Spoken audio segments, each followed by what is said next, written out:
नमस्कार एवं उत्तराखंड में आपका स्वागत है। मैं हूं सौरभ शर्मा। आइए नजर डालते हैं इस वक्त की सुर्खियों पर।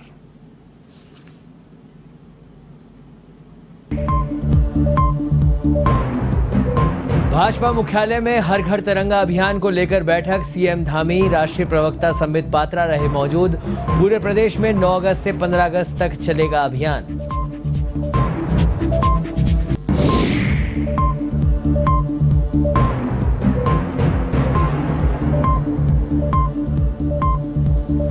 हरिद्वार में कैबिनेट मंत्री सतपाल महाराज का जनता दरबार। कहा, धर्मनगरी में बनेगा इंटरनेशनल एयरपोर्ट, जल्द ही कर ली जाएगी भूमि चिन्हित।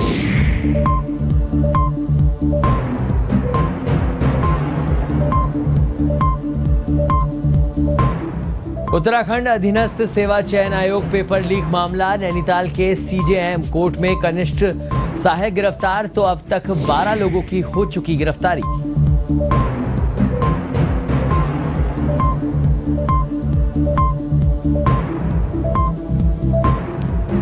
उत्तराखंड में आफत की बारिश। 7 जिलों में बहुत भारी बारिश का येलो अलर्ट जारी, तो प्रदेश की 274 सड़कें बंद। वहीं बारिश के बाद हरिद्वार में बढ़ा गंगा का जलस्तर। कई गांवों में बाढ़ का खतरा, प्रशासन अलर्ट।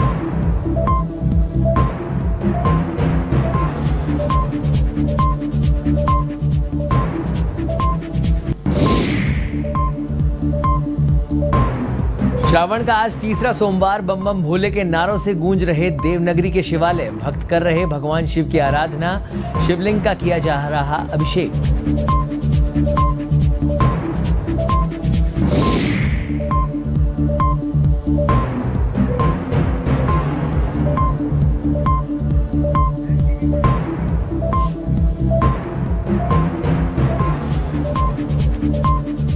अब खबरें विस्तार से। देहरादून में भाजपा मुख्यालय में अमृत महोत्सव के तहत हर घर तिरंगा अभियान को लेकर बैठक हुई। बैठक में प्रदेश के मुख्यमंत्री पुष्कर सिंह धामी, राज्यसभा सांसद, राष्ट्रीय प्रवक्ता संबित पात्रा और प्रदेश महामंत्री संगठन अजय कुमार मौजूद रहे। बता दें कि इस बार देश के 75वें स्वतंत्रता दिवस को अमृत महोत्सव के रूप में हर घर तिरंगा अभियान के रूप में मनाया जाएगा, जिसकी तैयारियों को लेकर बैठक की गई।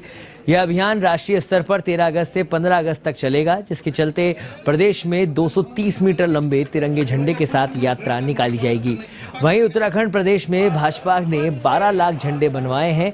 बैठक के पहले भाजपा के प्रदेश कार्यालय में आज़ादी का अमृत महोत्सव हर घर तिरंगा विक्रय केंद्र का मुख्यमंत्री पुष्कर सिंह धामी ने उद्घाटन किया।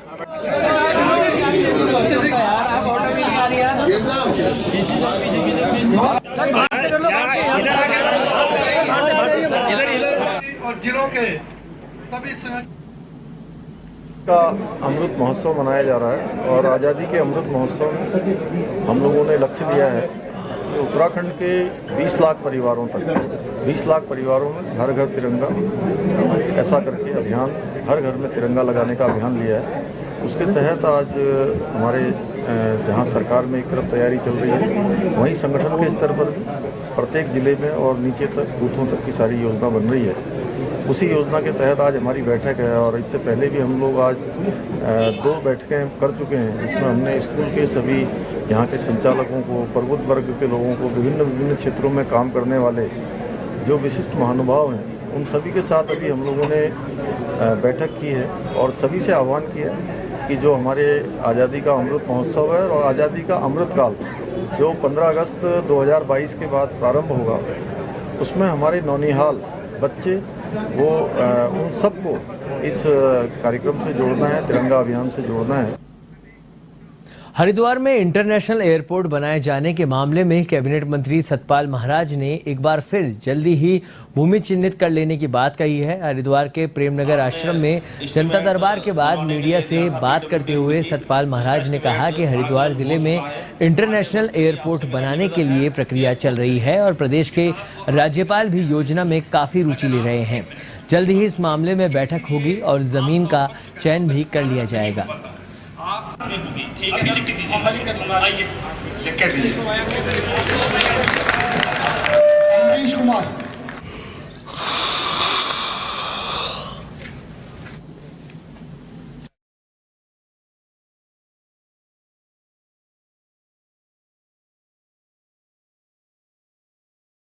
इंटरनेशनल एयरपोर्ट का काम चल रहा है और माननीय हमारे राज्यपाल महोदय भी उसमें बड़े इंटरेस्टेड हैं और उसकी कार्रवाई चाली है और हम आगे जा कर के बैठक करने वाले हैं। भूमि का भी हम चयन कर रहे हैं और चयनित होने के बाद उसकी कार्रवाई की जाएगी। उत्तराखंड की महिला एवं बाल विकास मंत्री रेखा आर्य जसपुर के महुआ डाबार दौरे पर रही, जहां अनुसूचित जनजाति आयोग के अध्यक्ष मुकेश कुमार के कैंप कार्यालय पर भारतीय जनता पार्टी कार्यकर्ताओं ने स्वागत किया। वहीं पूर्व विधायक शैलेंद्र मोहन सिंघल ने मंत्री रेखा आर्य को क्षेत्र की कई समस्याओं से अवगत कराया और बाल विकास परियोजना और समस्याओं को लेकर ज्ञापन दिया गया, जिसके बाद जल्द ही समाधान के लिए मंत्री रेखा आर्य ने आश्वासन दिया।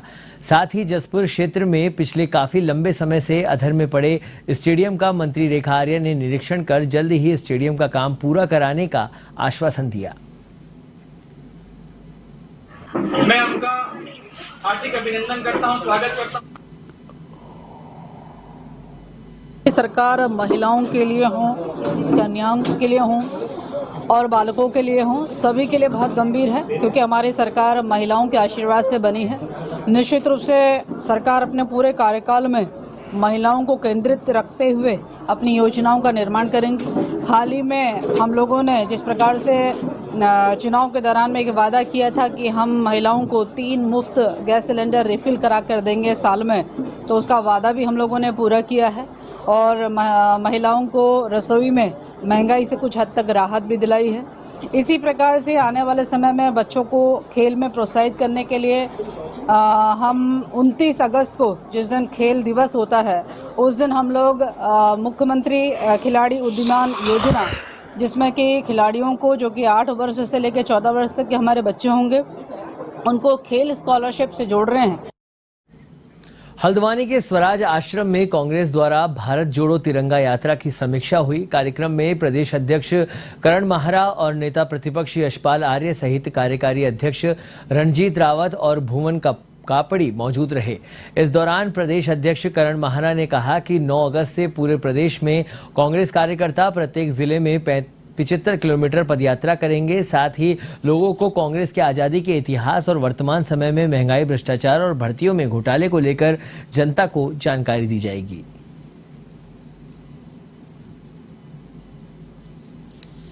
नौ तारीख से 15 अगस्त तक एक 75 किलोमीटर की यात्रा प्रत्येक जिले में होनी है कम से कम, और ये इसका मंतव्य है कि जो कांग्रेस की विचारधारा है उससे स्वतंत्रता संग्राम के आंदोलन की जो विभूतियों को लोग भूल गए हैं उनको दोबारा से लोगों को याद दिलाने के लिए, और ख़ासकर इसमें फोकस हमारा युवा की तरफ है। जो युवा जिसको इतिहास की अच्छे से जानकारी नहीं है या जिनको भटका दिया गया है, उनको मुख्य धारा से जोड़कर राष्ट्रीयता की भावना उनके अंदर कैसे हम पैदा करें और राष्ट्र के लिए क्या आवश्यक है उनको भी लाएंगे।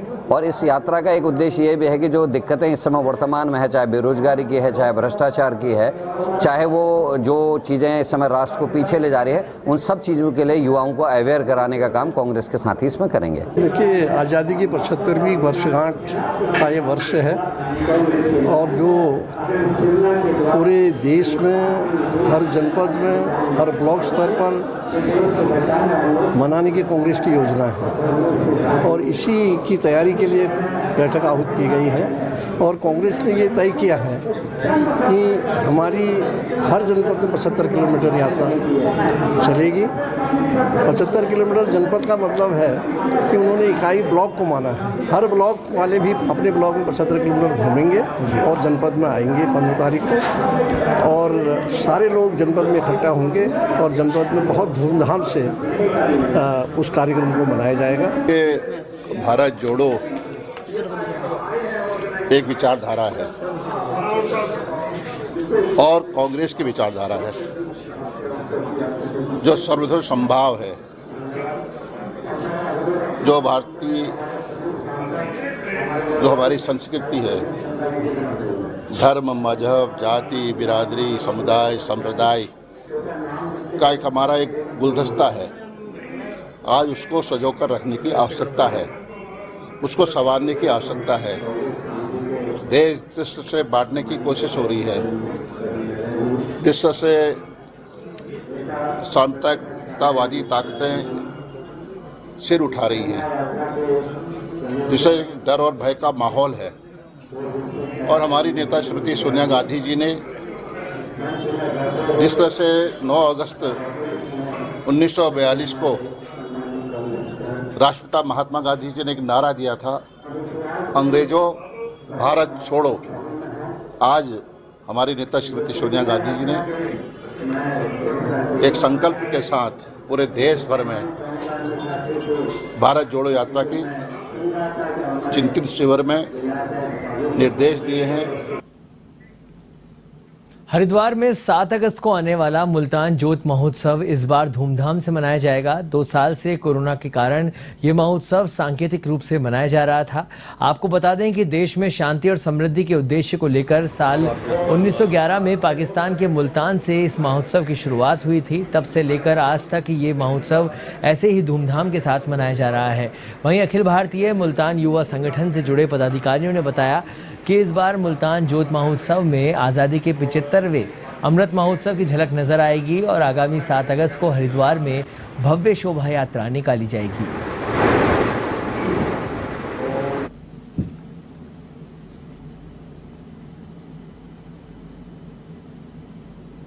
शोभा यात्रा में भी, और सुबह जब हम दूध की होली खेलने के लिए जाएंगे, चाहे वो महिलाएं होंगी, उनके हाथ में तिरंगा होगा, गले में पटका भी तिरंगा होगा और स्लोगन होंगे वो भी, उसके अंदर भी हम भारत माता की जय, देश की एकता की बात करेंगे।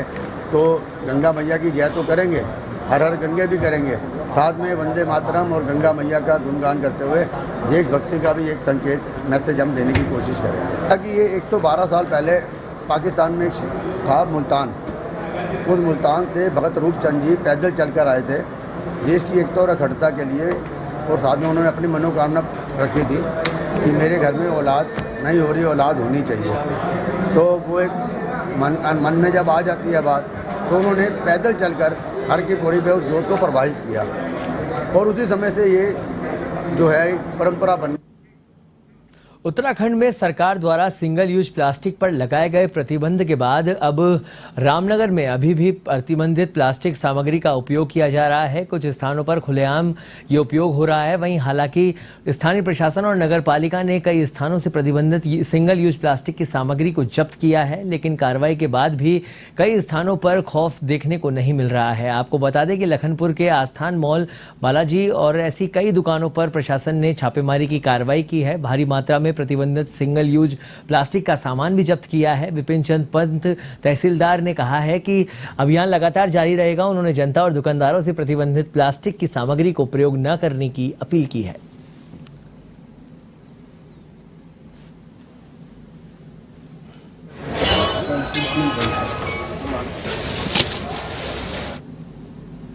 अभियान चलाया गया है, कितना माल पकड़ा गया है, क्या कार्रवाई प्रशासन द्वारा की जा रही है?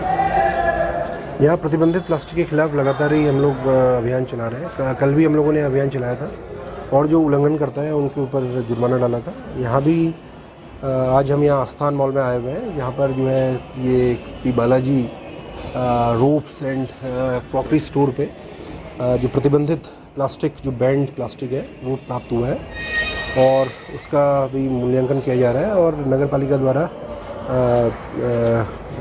उत्तराखंड अधीनस्थ सेवा चयन आयोग के पेपर लीक मामले में पुलिस ने काशीपुर से पकड़े गए नेटवर्क से जुड़े कनिष्ठ सहायक महेंद्र चौहान को सीजेएम कोर्ट नैनीताल से गिरफ्तार किया है। पेपर लीक मामले में एसटीएफ एक सप्ताह के भीतर 12 लोगों को गिरफ्तार कर चुकी है। एसटीएफ के एसएसपी अजय सिंह ने बताया कि पिछले दिनों आरोपियों से पूछताछ और साक्ष्यों के आधार पर कुमाऊं क्षेत्र में जांच हो रही है। टीम ने वहां डेरा डाला हुआ है।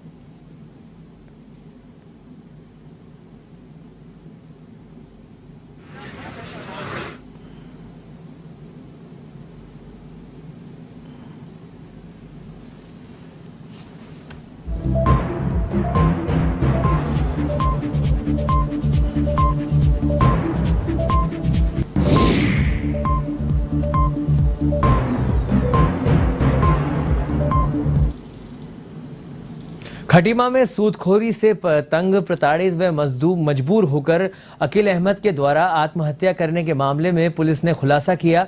वहीं मामले में 5 अभियुक्तों को जेल भेजा गया है। आपको बता दें कि आत्महत्या से पहले मृतक ने वीडियो बनाकर अपनी व्यथा को बयां करते हुए सोशल मीडिया पर एक वीडियो जारी किया था, जिससे क्षेत्र में हड़कंप मच गया था। और इस मामले में मृतक की पत्नी ने अपने पति को आत्महत्या के लिए उकसाने और प्रताड़ित करने के लिए कुछ अज्ञात व्यक्तियों के खिलाफ मामला दर्ज कराया था।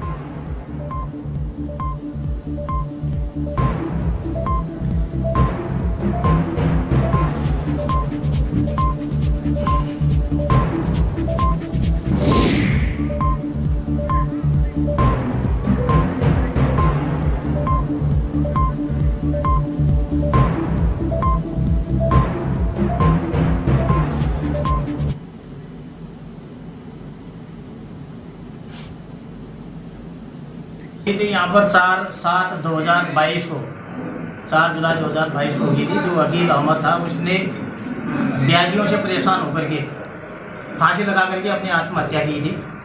जो फांसी लगाने से पूर्व उसने अपने वीडियो में जो है उसको वायरल किया था। उसी के अनुसार उनकी पत्नी की तहरीर के आधार पर जो है एक यहाँ पर अभियोग पंजीकृत किया गया था, जिसमें बाजार चौकी होशियार सिंह के द्वारा उसमें जो है विवेचना की गई, जिसमें उस अकील अहमद के अकाउंट में पैसा लेन देन का प्रकरण जो है साफ 5 अभियुक्तों को अभी तक जो है उसमें नामजद हुए थे, जिनको गिरफ्तार कर लिया गया है। बारिश शुरू होने के बाद जंगल में रौनक आ गई है। हर तरफ हरियाली ही हरियाली नजर आ रही है। अब ऐसे में वन्य जीव भी मौसम का आनंद लेते नजर आ रहे हैं। जसपुर क्षेत्र के तराई पश्चिम वन प्रभाग पतरामपुर जंगल में टाइगर, हाथी और हिरण मौसम का आनंद लेते हुए साफ दिखाई दे रहे हैं। अब ऐसे में मानव और वन्यजीव संघर्ष की घटनाओं में भी कमी आएगी, क्योंकि अब पानी की तलाश में वन्यजीवों को अपना रुख तराई क्षेत्रों की ओर नहीं करना पड़ेगा। वहीं बारिश की वजह से अब छोटे छोटे नदी नालों में पर्याप्त पानी है।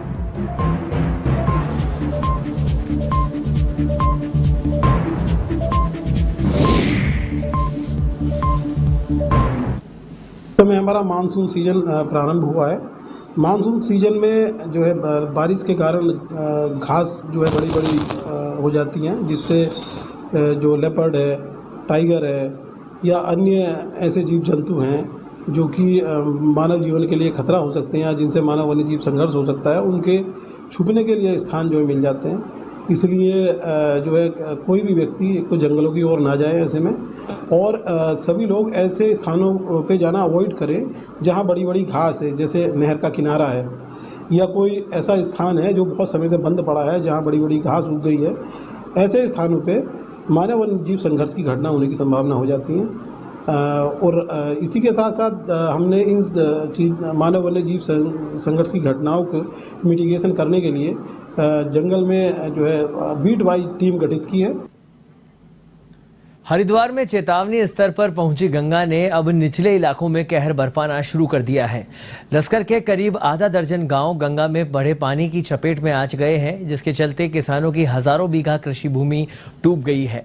यही नहीं, किसानों की गन्ने और धान की खड़ी फसलों को भी खासा नुकसान हुआ है। साथ ही कई गांवों का संपर्क टूट गया है, जिसके बाद न केवल लोगों को भारी दिक्कतों का सामना करना पड़ रहा है, बल्कि पशुओं के सामने भी चारे का संकट खड़ा हो गया है।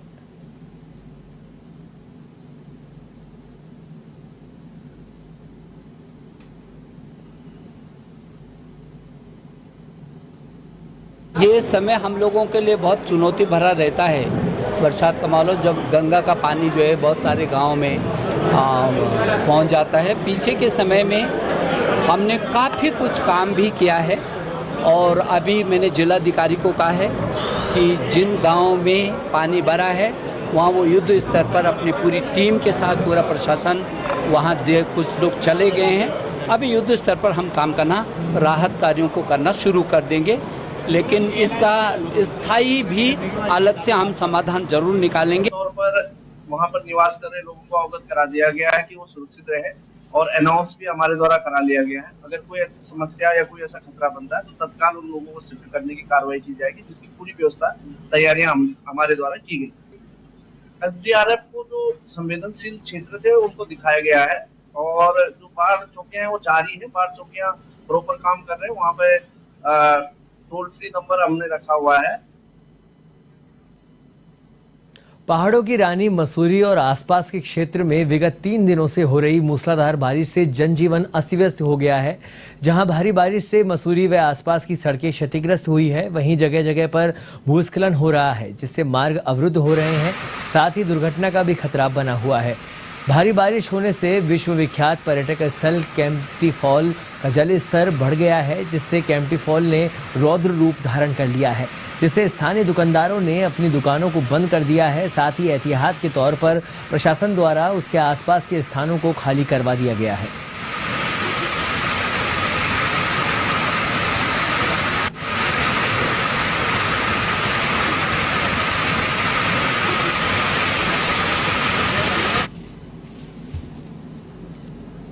यहाँ पे बहुत तेज बारिश हुई है, तो बारिश से यहाँ पे बहुत ज़्यादा झरने का जो बहाव था वो बहुत ज़्यादा बढ़ गया है। यहाँ पे बहुत ज़्यादा पर्यटक झील में सब लोग सुरक्षित हैं। स्थानीय पुलिस ने पर्यटकों को बाहर निकाल दिया है और यहाँ पे झरने के साथ जो है बहुत।